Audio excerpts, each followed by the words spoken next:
Deus. A paz do Senhor a todos. Paz do Senhor a todos os irmãos. Que prazer poder retornar aqui mais uma vez em um período tão curto. Há 3 semanas atrás, mais ou menos, eu estava aqui, ou sei lá, quase um mês, em uma terça-feira, e achei que demoraria meses para eu retornar ao Rio de Janeiro. E essa semana o pastor Fábio já me intimou a vir para cá. E aí eu tive que mudar toda a agenda. Tinha uma agenda lá domingo, e aí a gente teve que mexer. Liguei para o pastor, ele me autorizou a vir para cá, me abençoou, disse que oraria ainda para que Deus abençoasse a minha vinda para cá. Então é um privilégio. Pastor Fábio Gomes, obrigado pelo convite. Mais uma vez, não sei como você me aguenta ouvir tanto assim. Poxa vida, Deus, eu já não tenho mais mensagem mais para pregar perto do pastor Fábio, né? Está esgotando. Pastor Fábio, pastora Patrícia, uma honra. Os obreiros sempre elegantes, sempre me recebem tão bem aqui. Deus abençoe cada um de vocês. Os obreiros que me recebem na porta, até a condução aqui no altar, enfim. Que o nome do Senhor continue sendo glorificado. Eu quero agradecer a todos que colaboraram de forma direta e indireta para que eu estivesse aqui esta noite. Agradecer ao Vitor, que é o tecladista, foi beber água e está certo, toca o culto inteiro, tem que ir lá no banheiro, beber água, depois volta para cá, que eu preciso de você aqui. E ele, todo gentil, todo atencioso, chamou o Uber para vir para cá. O pastor Fábio me deixou de castigo lá na rodoviária, mas tudo certo. Irmão, estava tudo fácil, né? Aí veio o teste para ver se... Mas deu tudo certo. O Vitor, de forma tão gentil, achei que era ele aqui. É ele lá. Obrigado, Vitor. Você é uma bênção de Deus. Ainda bem que eu não falei mal do teu pai. Eu nem sabia que você era filho do... Já pensou, irmão? Logo para ele, Ô, pastor Fábio... Aí, quando eu cheguei aqui, o pastor falou, é meu filho. Eu falei, meu Deus, ainda bem que... Tudo certo. Glória a Deus. E agradecer a missionária Estela. Poxa, me recebeu também, me levou lá, fez um arroz fresco, né? E almocei em sua casa. Obrigado, missionária Estela. Até meu terno me ajudou a passar também. Obrigado. Sejam sinceros comigo. Quantos estão desejosos para ouvir a palavra de Deus? Já vamos ler, mas não posso me esquecer de mencionar que a minha família não me acompanha dessa vez. Minhas filhas retornam à aula já a partir de amanhã, mas elas estão em live agora. Minhas 3 filhas estão na live. Minhas 3 filhas, Manuela, Heloísa, Roberta, e a minha esposa também está de longe assistindo. Me vê pregar a semana inteira e de longe está me vendo pregar também. Então, elas não estão aqui fisicamente, mas emocionalmente estão comigo em meu coração. E eu quero ler um texto com vocês agora. Por favor, Evangelho segundo escreveu João, capítulo 19, e o versículo é o de número 28. Eu tenho uma palavra muito simples, muito simples. Qualquer um de vocês aqui poderia falar sobre esse texto muito melhor do que eu, mas eu quero falar porque o culto inteiro foi em cima desse tema. Não sei se vocês perceberam os louvores, os cânticos, até o varão que cantou aqui me antecedendo, todos os louvores que ele entoou a Deus estavam ligados ao sacrifício do Calvário. Então, o Evangelho segundo escreveu João, capítulo 19, versículo 28, está escrito assim. Mais tarde, sabendo então que tudo estava consumado, para que as Escrituras pudessem se cumprir, disse, tenho sede. E estava ali um vaso cheio de vinagre. Então embeberam uma esponja, colocaram esopo e deram em seus lábios. E Jesus, tendo provado, disse, está consumado. Eu gostaria que no alto e bom som, quando eu contar até 3, você repita essa palavra bem alto, está consumado, mas é para estremecer Bento Ribeiro, tá bom? 1, 2 e 3. Está consumado. Pode tomar o seu assento, por favor. Aleluia. Eterno e poderoso.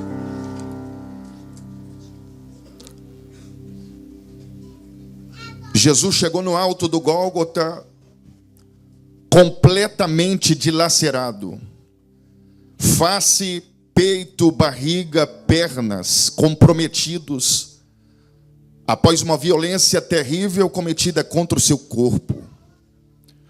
Jesus foi torturado de uma forma que nenhum outro homem na história da humanidade foi. Passou por um castigo pesado que nenhum outro homem antes e depois dele passou. Jesus recebeu um peso esmagador sobre os seus ombros e sobre as suas costas, que não era apenas um peso físico, um peso material, mas era um peso espiritual, que era o peso do planeta Terra. O peso dos pecados estava sobre Cristo. Então ele chega no alto do Gólgota, lacerado, machucado, depois de passar por uma violência terrível e de sofrer por nós. Jesus sofreu para a Assembleia de Deus, Siloé em chamas. Está aqui nesta noite me ouvindo. E quando eu digo aos senhores e às senhoras que Jesus sofreu por nós, eu não estou falando apenas das dores e do sofrimento físico. Eu não estou falando apenas das torturas físicas que ele recebeu, açoites, coroa, murros e tapas. Quando eu digo que ele sofreu, foi em vários aspectos. Espiritualmente, e o primeiro sofrimento foi psicologicamente. Acredite se quiser. O primeiro sofrimento de Cristo, para nós estarmos aqui esta noite, não foi um sofrimento que envolveu a sua carne, o físico. O sofrimento começou aqui. A guerra começou em seu cérebro. E quando é que começou essa tortura psicológica? Começou na noite daquela última quinta-feira, quando ele estava reunido com seus discípulos e fez duas revelações naquela ceia, dizendo que entre eles um iria traí-lo e que Pedro iria negá-lo antes que o galo cantasse. Jesus não entregou aquelas palavras dando gargalhadas, dando sorrisos. Jesus entregou aquelas palavras com uma voz embargada e pesada. Jesus não estava bem na noite da última ceia. O seu aspecto físico, o seu rosto estava de assustado. O seu rosto estava como de alguém com muito e muito medo de enfrentar a maior provação de sua vida. Ele estava sendo torturado psicologicamente ainda na noite da última ceia. Eu provo que ele não estava bem naquela noite, não apenas usando o texto da última ceia, mas usando o texto pós-ceia com seus discípulos. O texto diz que eles vão para um horto chamado de Getsemane.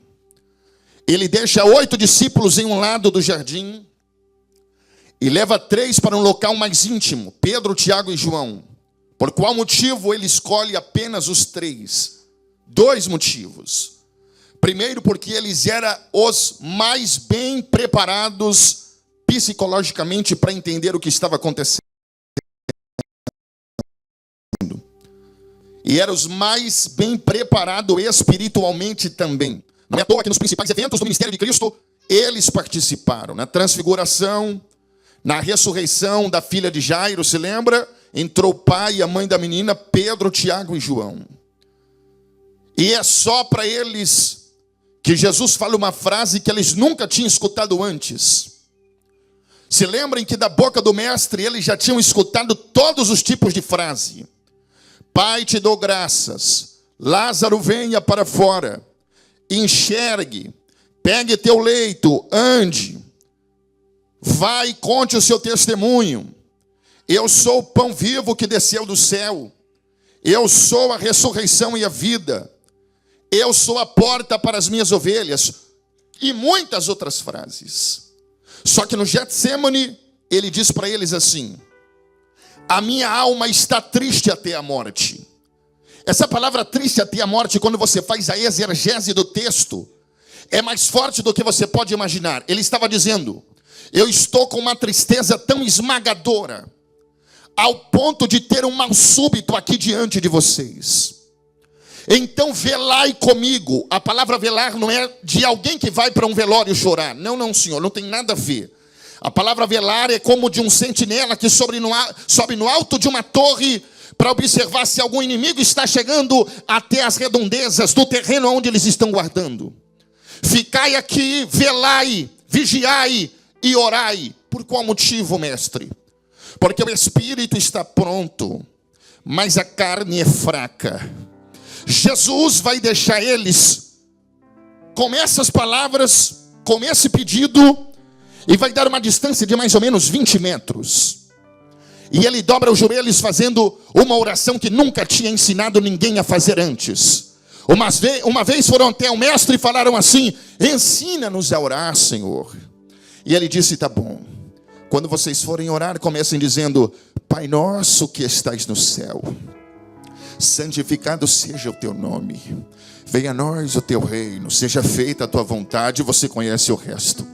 Outrora ele disse assim: tudo que pedires em meu nome, o meu Pai que está no céu vai dar para vocês. Outrora ele disse: quando 2 concordares na terra, o céu vai concordar também. Então ele só ensinou orações motivacionais, mesmo diante de aflições e provações que aqueles discípulos e as multidões que o ouvia todos os dias enfrentava, com uma única razão e objetivo: para que eles nunca desistissem da caminhada. Ore, fale com meu Pai, Ele vai dar força para vocês.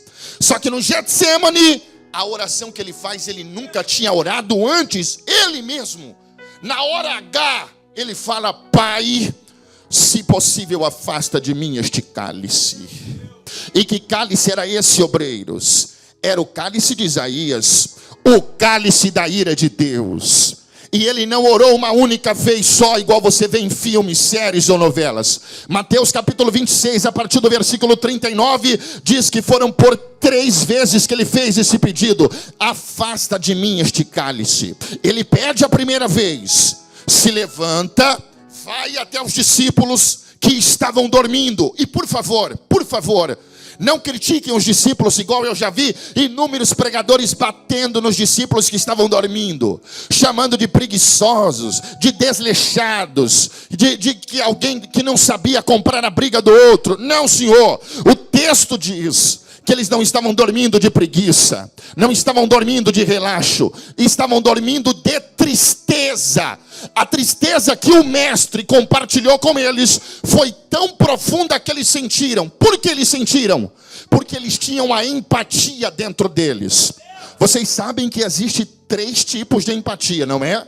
A compassiva, que é quando você se move por dentro para ajudar o próximo. A cognitiva, que é quando você, mesmo sem passar, mesmo sem sentir, mesmo sem estar ferido, olha para quem está ferido e tenta entendê-lo, sem fazer pré-julgamentos. E existe também aquela que é a emocional, a empatia emocional, que é a mais forte de todas, que é você sentir na pele, no coração, na alma, no cérebro, o que teu irmão está sentindo. Sabe o que é? É o irmão chegar festejando por uma vitória que nem sua é, e você comemorar como se fosse da tua família, de alguém que conta um testemunho que você talvez nem participação teve, mas se alegra como se fosse o seu testemunho. E ao contrário também, é chorar quando alguém chora perto de você. É você estender a mão e o ombro quando alguém está caído perto de você. É por isso que os amigos de Jó chegaram até ele e ficaram próximos de Jó e deram assistência a ele, mas julgaram. Mas não tem problema, eles saíram de longe, foram até ele: é nosso amigo, nós estamos sentindo também. Senhor, mas pastor, você errou a exegese. Se eles estavam sentindo por terem a empatia, por que é que dormiram? Não, é porque a empatia não é só sobre palavras às vezes, não é sobre frases às vezes, é só você estar presente, já basta. Tanto que Jesus viram eles dormindo e nem acordou eles. Ele vai para o segundo round da oração e ora com as mesmas palavras: Pai, se possível, afasta de mim este cálice. Se levanta pela segunda vez, vai até os discípulos e volta pela terceira vez: Pai, se possível, afasta de mim este cálice. Pastor Carlos Costa não acredita que Jesus estava sendo torturado psicologicamente por isso. Então ele deu outro argumento baseado em Lucas capítulo 22. O texto diz que ele orava de forma tão intensa que o seu suor tornou-se como sangue, gotas de sangue. Eu vou te explicar o que aconteceu. Este é um fenômeno raríssimo chamado de hematidrose, que acontece quando alguém está próximo de ter um mal súbito, está diante de um estresse que está próximo de levar ele a ter um infarto. E por que a pessoa então soa sangue? É porque as finíssimas veias capilares se rompem. Aqui no nosso cérebro existe um componente chamado de hipotálamo, que é o que mede a temperatura do corpo. Quando ele vê que uma parte do corpo está se aquecendo, ele manda mensagem para as glândulas sudoríparas fazer o suor para manter a temperatura do corpo estável. Só que naquela noite, diante da pressão psicológica, a mensagem do hipotálamo foi: glândulas, hoje o suor vai ser inédito. Hoje vai suar sangue porque o mestre não está bem. E ele soou gotas de sangue. Médicos estudando sobre a hematidrose chegaram à conclusão que quando alguém está suando, ele está sentindo dores em sua face, nos músculos, nas mãos, nas pernas. O texto diz que Jesus não estava bem. Só que tem uma vitória aqui no meio desse texto. Lucas é o único a dizer, se não der um glória a Deus agora, está muito mal. É o único a dizer que o céu se abriu. Um anjo desceu do céu. Eu ouvi um aleluia desse lado, vou pregar só para vocês. E o anjo desceu com uma única missão: confortar Jesus. Peraí, peraí. Apenas 2 vezes na Bíblia anjos serviram Jesus. Primeira vez foi lá em Mateus capítulo 4, quando ele venceu a tentação de Satanás, venceu as propostas do diabo. Ele estava com fome por causa do jejum de 40 dias. Ele estava com sede. Anjos apareceram depois que os demônios foram embora e serviram Jesus. Só que a palavra servir, que aparece lá no grego, é diakoneus, servir como alimento, servir com bebida, porque no deserto ele precisava de pão, ele precisava de água, ele precisava de vitaminas. Só que no Getsemane ele não precisava de pão, ele não precisava de água. No Getsemane a ordem de Deus foi: não leve pão, não leve água, leve apenas encorajamento para ele. O anjo desceu e confortou Jesus. Não, para você dar um glória e levantar a mão no terceiro andar, a palavra confortar no grego significa encorajar alguém que está indo para uma grande batalha. Eu não sei qual foi a frase que o anjo usou, mas eu tenho convicção que uma delas foi: vai valer a pena. Um dia vai existir uma igreja chamada Siloé em chamas, e eles não vão desistir de te adorar. Vai valer a pena morrer por eles. Então não desista, Nazareno. Levanta e recebe injeção de ânimo. Você recebe o que eu vou dizer aqui agora? A irmã até ficou em pé para receber isso. Você recebe o que eu vou dizer aqui agora? Nas noites das suas maiores agonias e provações, os amigos podem dormir, os familiares podem se ausentar, mas tem um anjo reservado do céu descendo no Rio de Janeiro, dizendo: toma energia, toma renovo, toma consolo, toma.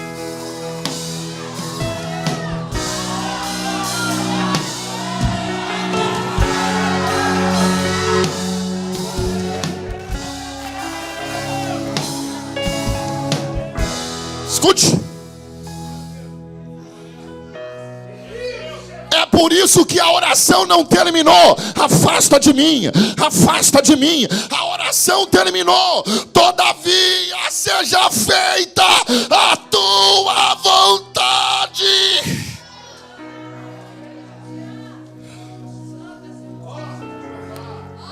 Eu estou sentindo uma graça aqui.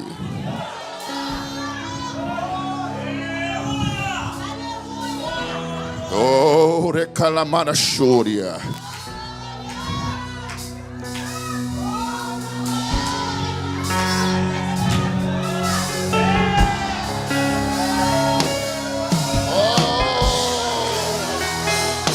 Você está pensando que foi sorte a Assembleia de Deus, Siloé em Chama, chegar aqui?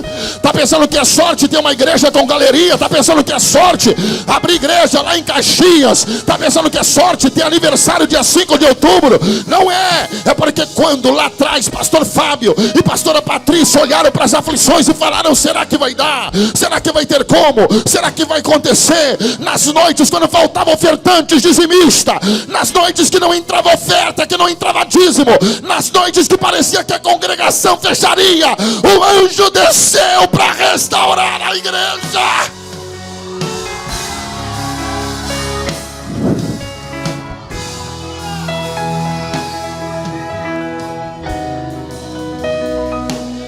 Jesus vai até os discípulos. Não, mestre, agora nós vamos orar. O traidor chegou. Judas entrega com um beijo. Qual é a primeira palavra de Jesus para ele? Amigo. Porque o meu caráter falho e o seu caráter falho não muda a personalidade do mestre. Não é porque tu traiu que ele vai virar traidor. Ele não é falso. Ele não é igual os amigos da terra. Ah, fez cara feia, eu vou fazer também. Fechou a porta, eu vou fechar também. Me xingou, eu vou xingar também. Ele continua sendo quem ele é. Amigo. Amigo. Amigo. Ele é entregue e agora continua a tortura psicológica. Vem comigo, não converse. Psicológica e física. Porque prenderam Nazareno. E não foi fazendo carinho em suas cabeleiras. Foi dando tapas em sua cabeça. Vai, Nazareno. Vai. Enquanto os soldados iam a cavalos, ele vai andando igual uma bolinha de ping-pong a noite inteira. Andando quilômetros e quilômetros, cansando suas pernas. E a primeira parada é aonde? Na casa de Caifás. Fizeram um interrogatório para encurtar o texto. Apresentaram as provas. Estão dizendo que você diz que é o Filho de Deus, é verdade? Estão dizendo que você destrói o templo, é verdade? Estão dizendo que você opera, faz milagres no sábado, é verdade? É verdade que tu és o Filho de Deus? E ele, em silêncio. O sacerdote se aproximou e falou: não tem testemunha? E baseado em Deuteronômio 19, tinha que ter no mínimo 2. E as testemunhas que apareciam estavam apresentando provas inconsistentes. Ele falou: já que não tem provas, eu vou perguntar para o que você tem a dizer em teu respeito. Tu és o que estão falando? Eu sou. E em breve vereis os céus abertos e o Filho do Homem vindo sobre as nuvens à direita de Deus Pai. O sacerdote rasgou as vestes e disse: não precisa de testemunha, isto é blasfêmia. Apresentaram soldados que vão fazer 2 coisas: esbofetear Jesus e cuspir em sua face. Só que não é só socos comuns. Varão, qual é o seu nome mesmo? Wanderson. O texto diz que envolveram a cabeça de Jesus com um manto e começaram a dar socos, porradas, e falavam: profetiza quem é que está batendo em você, Nazareno. Profetiza. E batiam. Os olhos estão inchados, a boca está sangrando, o nariz está sangrando. Tiraram o capuz e começaram a cuspir em sua face. Quando um judeu ou um romano cuspia na face do outro, ou perto de alguém, ele estava mandando uma mensagem assim, ó: você não vale nada aqui. Você não é nada aqui. Você não presta aqui. Os cegos é quem mais escutava o som do cuspe. Porque quando passava em frente um cego, eles cuspiam. Não vale nada. Não é ninguém. Não tem moral. Não tem crédito. E cuspiam. Aí os cegos eram traumatizados. Toda vez que eu vi o som do cuspe, já sabia: é mais um que diz que eu não sou ninguém. É mais um que fala que eu não vou chegar em lugar nenhum. Por isso que quando Cristo foi curar o cego de Betsaida, ele cuspiu cuspiu em seus olhos para depois restaurar a vista dele. Porque ele estava dizendo: antes de curar o teu exterior, eu vou tratar você por dentro primeiro, para quando você ouvir o som do cuspe depois, se lembrar que o último som não foi de menosprezo, foi de cura, foi de graça, foi de transformação. Mas vamos para a Bíblia.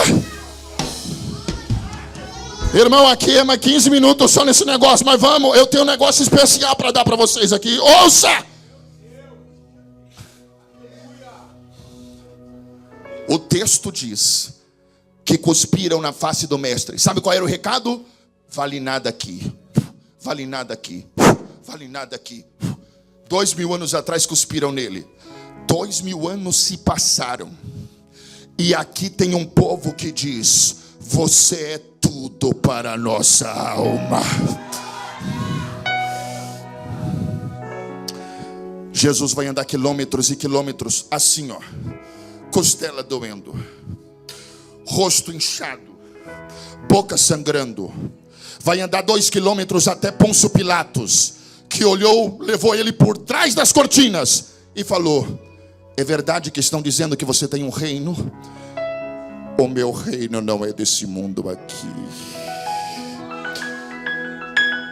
Se fosse, eu não seria entregue em suas mãos. O meu reino é de outro lugar. Aí Pilatos bem baixinho: você sabe que eu tenho poder sobre você, não é? Aí Jesus bem baixinho: tu não tem poder nenhum sobre o Filho do Homem. Ele não estava entendendo, você só está sendo usado para cumprir as escrituras. Mas vamos lá, não dá tempo de ficar nesse negócio aqui agora. Pilatos tenta a todo tempo inocentá-lo. E ele fala: manda para quem controla a Galileia, Herodes. Lá vai Jesus andar quilômetros e quilômetros. Herodes tinha desejo em conhecer Jesus para ver ele fazer milagre. Só que naquela noite nenhum milagre Jesus fez. Por isso que vestiram ele com púrpura, uma roupa colorida, e zombaram dele, falando: leve de volta para Pilatos, ele é só um louco. Jesus volta mais 2 quilômetros, mancando, levando chutes. Pilatos não tem o que fazer. Resumindo o texto, entrega Jesus para ser açoitado. Levaram Jesus para o local dos açoites. Ouça com atenção isso aqui, por favor. Era como se fosse isso aqui, ó, um pouquinho mais baixo, de concreto. A tradição dizia que amarravam os criminosos com as 2 mãos naquele tronco, de barriga para baixo primeiro, depois virava de barriga para cima. Para Jesus pegar uma ferramenta chamada flagrum ou azorrague. O que é o azorrague? Várias tiras de couro, no mínimo 12. Na ponta das 12 tiras de couro, chumbos, vidros e ossos de carneiro, para fazer a função da navalha, e o chumbo para penetrar na pele do criminoso.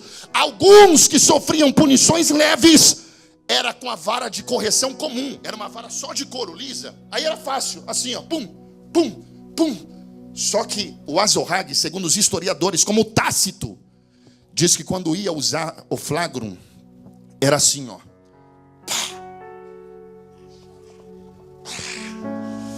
E tudo isso aqui é o mínimo que eu estou narrando. Na hora que puxava, saía pedaços da carne voando sobre os ares.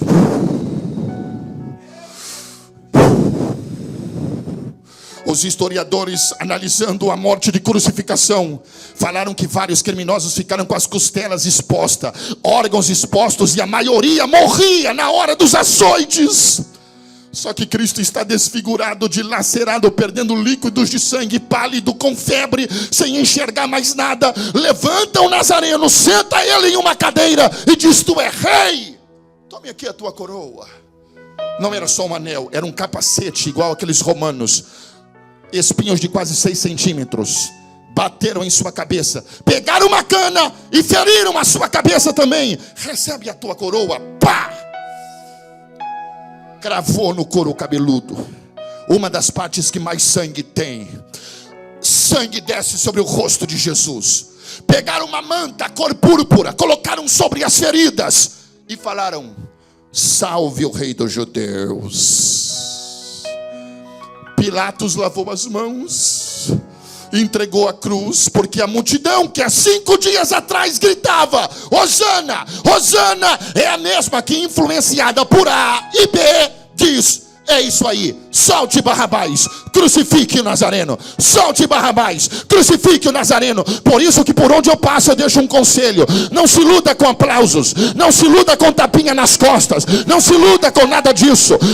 Aqui na igreja não pode acontecer isso, mas lá fora você pode construir 20 anos de ministério, de carreira e de muitas conquistas, mas no primeiro escorregão eles vão falar: eu sabia que não ia longe, eu sabia. Esquece da tua história. Crucifica-o.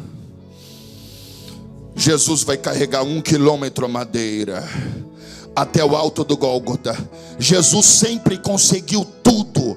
A única coisa que ele não conseguiu foi levar a cruz até o alto do madeiro. Tiveram que pegar Simão Cirineu. Simão Cirineu vinha do norte da África, pastora Patrícia. Por quê? Porque era festa de receber uma pintadinha de sangue do sacerdote lá no templo. Por isso que ele estava lá. Por isso, só para ir na festa da Páscoa receber uma gota de sangue do sacerdote. Mal sabia ele que Deus já tinha mudado a rota e falou: tu não vai receber uma gotinha lá no templo, eu vou marcar você com o sangue do cordeiro de forma íntima. Achei que você ia dar um glória a Deus, mas tudo bem, tudo bem. Subiu até o alto do Gólgota. Lembra aquela capa que colocaram nele lá embaixo? Zombando? Já tinha colado nas feridas. Arrancaram a capa, deitaram o braço dele, pegaram pregos de 17 centímetros, entre osso, una e rádio, gravaram braço esquerdo, braço direito e pernas. Levantaram a cruz 9 horas da manhã. Vai ficar até as 3 horas da tarde crucificado. É muito, não é? É, mas para Jesus ainda foi pouco, porque a crucificação fora feita para durar 1 semana no mínimo. No alto da cruz, Jesus estava sofrendo de asfixia. Ouça-me, eu sei que tem muita gente chorando, mas você vai dar um glória a Deus bonito já já, eu te prometo. Experimenta depois na sua casa ficar de braços abertos 5 minutos. Tu não aguenta, porque bloqueia a tua respiração. Tu começa a passar mal. Jesus no alto da cruz, passando mal pelas feridas abertas, estava sofrendo de asfixia. Aí ele tinha que puxar para trás o peso para falar alguma coisa. Por isso que ele não pregou 6 horas seguidas. Eu tenho certeza que se ele tivesse condições ele passaria 6 horas pregando, porque ele gostava. Um dia ele estava tão empolgado que falaram: mestre, encerra o sermão, o povo está com fome. Jesus falou: vai embora então com eles também. Não dá, só o Senhor tem palavra de vida eterna, pode continuar pregando. Mas no alto da cruz ele não tinha condições. Ele estava com a garganta cheia de sangue, sofrendo de asfixia. Por isso ele fala 7 palavras. E a primeira é: Pai, perdoai-lhes, eles não sabem o que fazem. Fazendo a exegese no grego, ele estava dizendo: não dê a eles a condenação que eles merecem. Eu já perdoei eles no meu coração, perdoa eles aí também. Observem, Jesus não está com ressentimento. Esbofetearam ele, chutaram suas pernas, dilaceraram seu corpo, e ele chega no Calvário sem mágoa. Ele chega no Calvário sem ressentimento. Ressentimento é aquilo que aconteceu há 10 anos atrás, 20 anos atrás, e você, quando lembra, ressente tudo de novo, sente dor de novo, sente ódio de novo da pessoa que te feriu.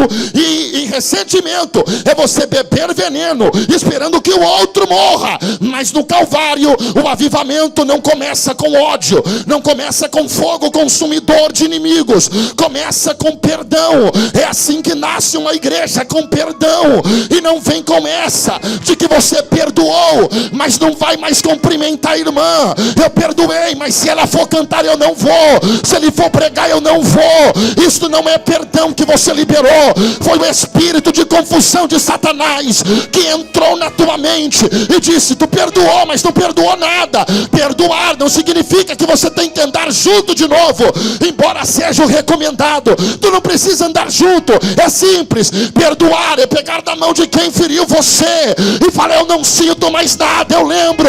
Porque perdão não é amnésia, perdão não é uma doença, uma loucura. É lembrar sem dor, é lembrar sem mágoa, é lembrar sem causar pânico ou medo.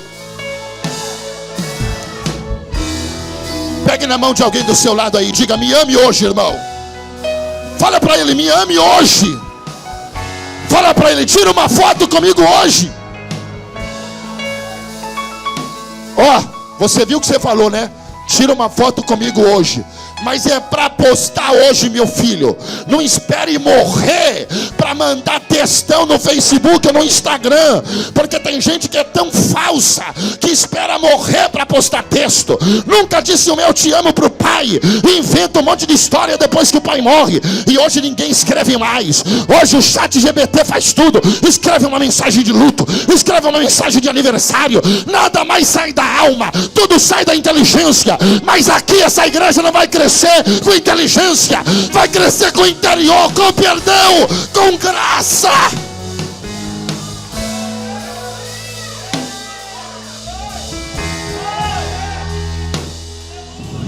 Já estou encerrando, peraí. Segunda palavra: mulher, eis aí o teu filho. Filho, eis aí a tua mãe. Não dá tempo de entrar nisso aqui, eu gostaria, mas não dá. Terceiro: Deus meu, por que me desamparaste? Olha como Jesus está inconsistente psicologicamente. Ele começa falando: Pai, perdoai-lhes. Depois: Deus, cadê você? Agora a quarta frase é para você dar um glória para tremer Bento Ribeiro, hein? Senão eu vou ficar desconfiado de vocês. O ladrão da esquerda, ele merece estar aqui. Ele é pecador e criminoso igual nós. O ladrão da direita, você e eu somos.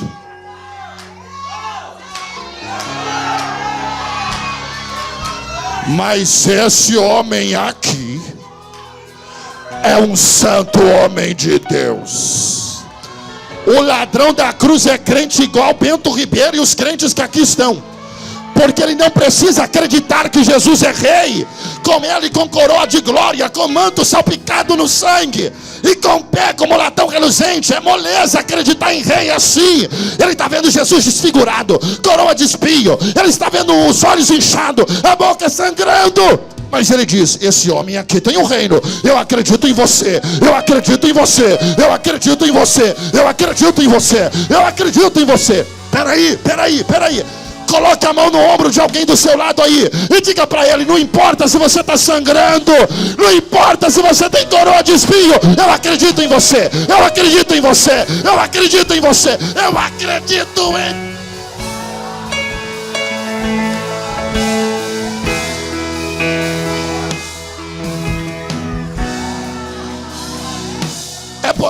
Aqui no Rio de Janeiro não tem, mas lá em São Paulo tem um crente que ele só acredita se o pregador chegar por cima de carrão. É pregador.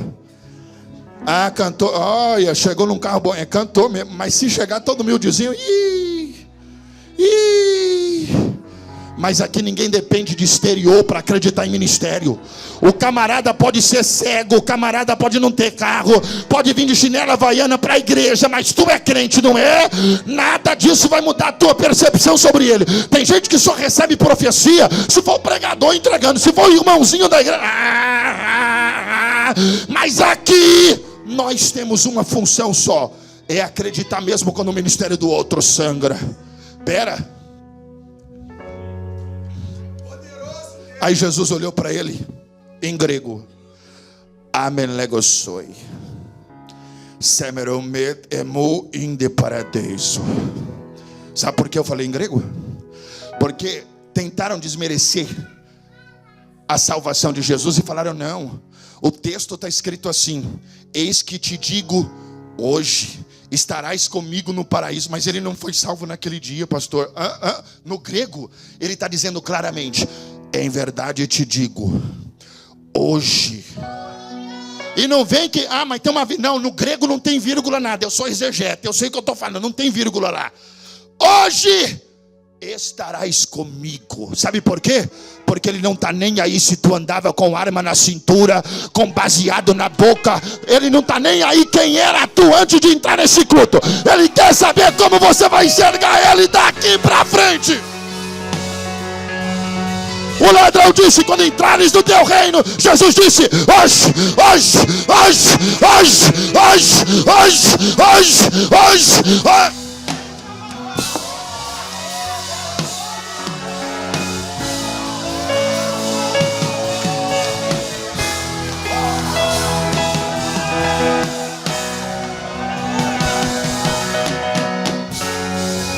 Cadê o cantor? Cadê o cantor? Fica sentado, não acabou ainda não. Vem cá, cantor. Vem cá, vem cá, vem cá, vem cá, vem cá. Rápido, rápido. Não acabei ainda não. 5 minutos eu encerro. 5 minutos.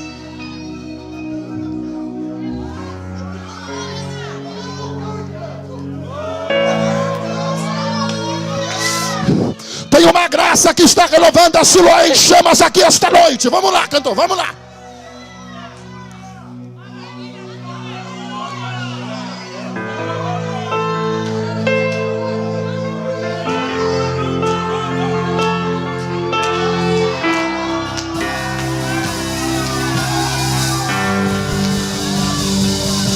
Me cercou na minha tormenta, me livrou em meus problemas, transformou minha tristeza e mudou minha vida inteira.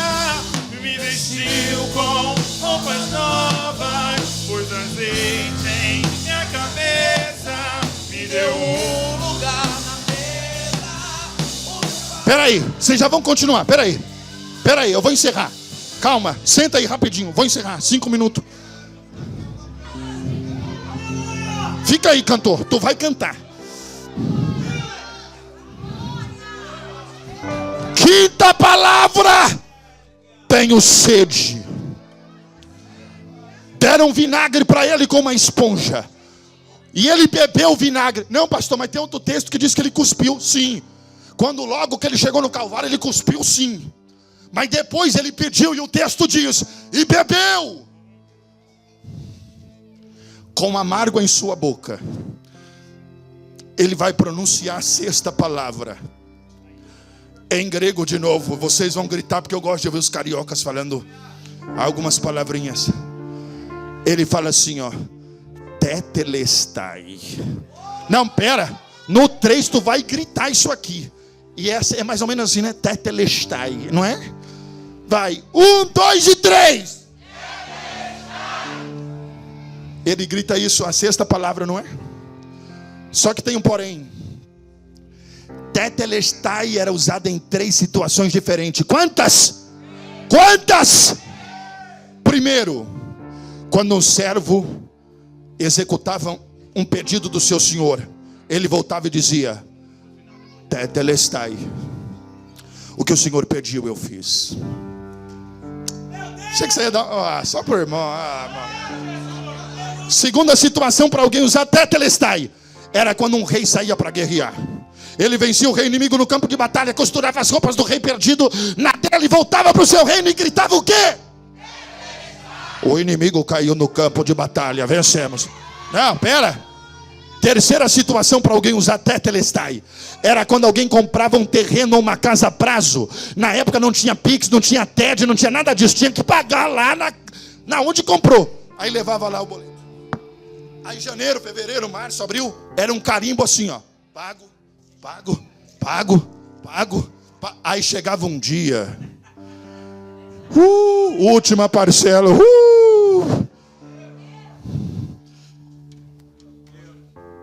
Aí ele falava, é a última. O carimbo muda. Não é mais pago. É o quê?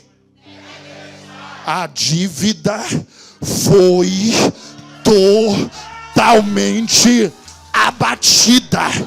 Quando ele gritou no alto do Calvário, tetelestai, ele estava dizendo, como servo, eu fiz o que o Senhor mandou. Por isso que a Bíblia diz que como servo, ou mesmo sendo o Senhor, ele tomou forma de servo, se humilhou, aniquilou a si mesmo. No alto do Calvário, quando ele disse tetelestai, ele estava dizendo, o inimigo caiu no campo de batalha, porque o diabo não queria que ele chegasse na cruz.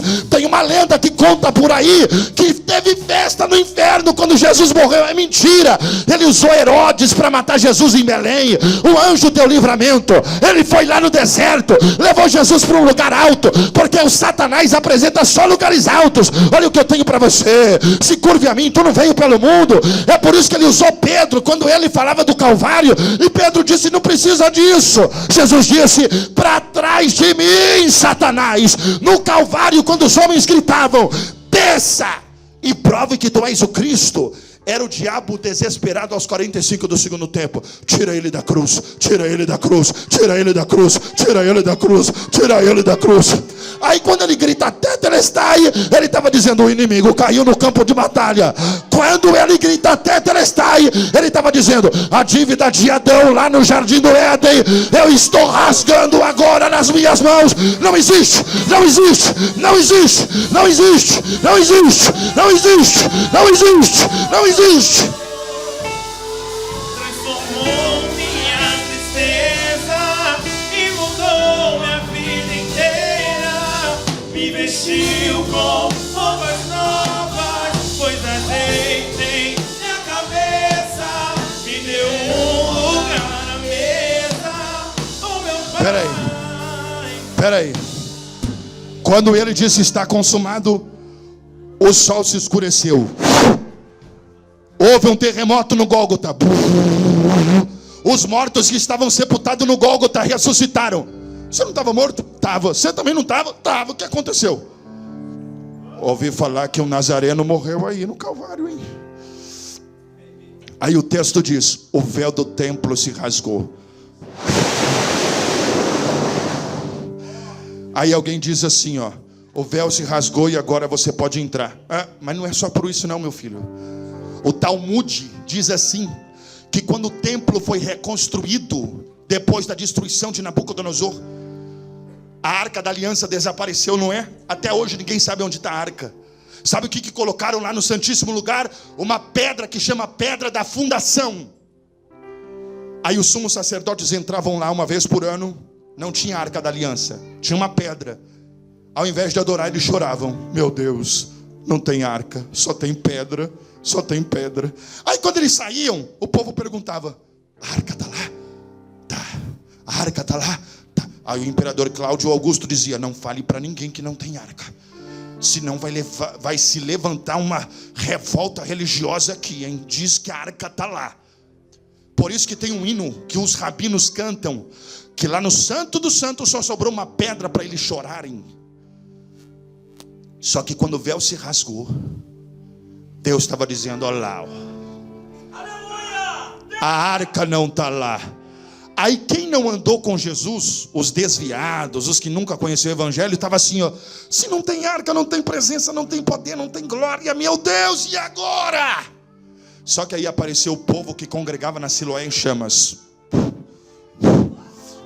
Porque vocês estão felizes, não tem arca da aliança. Se não tem arca, não tem poder. Vocês não estão vendo não, vocês são lerdos. Só sobrou uma pedra lá, vocês estão felizes por quê? Deixa ter pedra, deixa não ter arca da aliança. Esse homem que morreu na cruz do Calvário disse um dia: aonde tiver 2 ou 3 eu estarei. Esse homem diz: eu estarei convosco todos os dias, até a consumação dos séculos. Não temos dinheiro, não temos carro, não temos nada, mas temos a presença dele, temos a presença dele, temos a presença dele, temos a presença dele. Você consegue adorar pela presença de Deus? Levante a voz, levante a voz. Leva-me a um lugar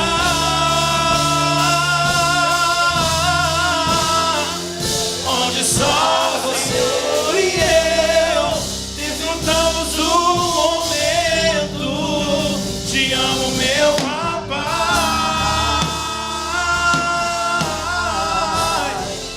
Eu dependo desse amor, e sem ti eu sei que morro. Peraí, cantor, de novo.